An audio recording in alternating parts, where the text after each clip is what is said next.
Now you will see an example of cover point and cover group implementation. Assume that the scenario is that you wanted to make sure that an address and data bus, which is a 4-bit width, is covering certain values in the simulation. For that, you are going to write a cover group and two cover points within that to list the scenario. So as already explained, the cover group is defined either in a module or in a class. And in this example, I am defining it in a module named coverage definition. So to this module, I am passing the arguments clock, valid, address, and data. And this is an implementation of the cover group and cover points.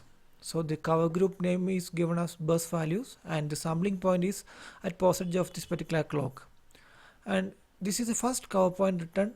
It is written for the address, this particular address variable.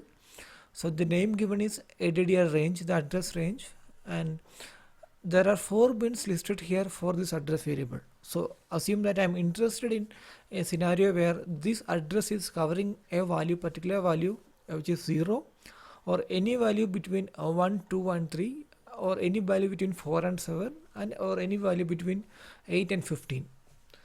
And in this case, I am going to write 4 explicit bins for this address variable. The first bin is, I'm naming it as null range, and I'm listing the values for this bin as 0. So as you can see that this is a general syntax to define a cover point. The cover point name, here it is given as ADDR range, then the keyword cover point, then the variable or expression which is ADDR here, and within the brackets we list the bins, and the first bin is given like bins with the name a null range, and within the braces you will list the values. So the first for the first bin, the value is only given as 0, and for the second bin I have given the value list as 1, 2, 3. So this particular bin of this cover point will be hit when the ADDR variable is simulated with a value either 1 or 2 or 3 at any positive edge of the particular clock. And in the same way, the third bin is listed as a value between 4 and 7. So instead of listing the individual values with separating a comma, so you can give the range of a values using a square bracket. So this is a syntax. Within the square bracket, you will give the lower and upper values separated by a colon. So this is identical to listing the values like 4, 5, 6, and 7.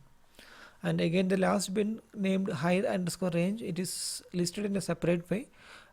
From 8 to 11 I have used the square bracket to list, and again 12 is explicitly listed, and 13 to 15 again I have used square bracket. So this is just to demonstrate to you that any listing is possible here. And in the same way, for the variable data, I had defined another cover point named data range with almost the same syntax. So instead of using this listing, I have just used a listing like 8 to 15 for the higher range. So both these syntax are same. So once you define this module and this cover group definition, assume that your simulation is running for many cycles, and the simulation will be tracked at every positive edge of the clock for the variable address and data. And if any of these values are hit here, say for example, if a value of 1, 2, or 3 is hit at any positive edge of clock for the address variable, then this bin is marked as a hit there. And in the same way, all other bins are tracked. At the end of the simulation, the coverage report will tell you that which all cover groups and which all cover points were not 100% hit in the simulation, and you can analyze those reports and see which all cover points are not 100% hit. So it will point out to the bin which is not hit in the simulation. So assume that in the simulation the address value was never hit with a value between 4 and 7, then the coverage report will point you that the coverage bin for named mid-range in the cover group named ADDR range is never hit in the simulation. Then you can take an action accordingly.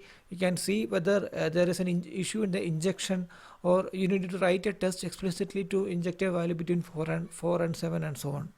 If multiple tests are run for the regression, then you need to merge all the coverage reports together using some merging tool like URG. Also please note that I will not be showing any coverage analysis report here in this course, because these tools are expensive and there is no free version of the tool available. And once your company is equipped with the particular tool, it's not a big deal to analyze your reports, because the reports will point out you exactly to the cover group and to the cover point and to the final bin which is not hit in the simulation.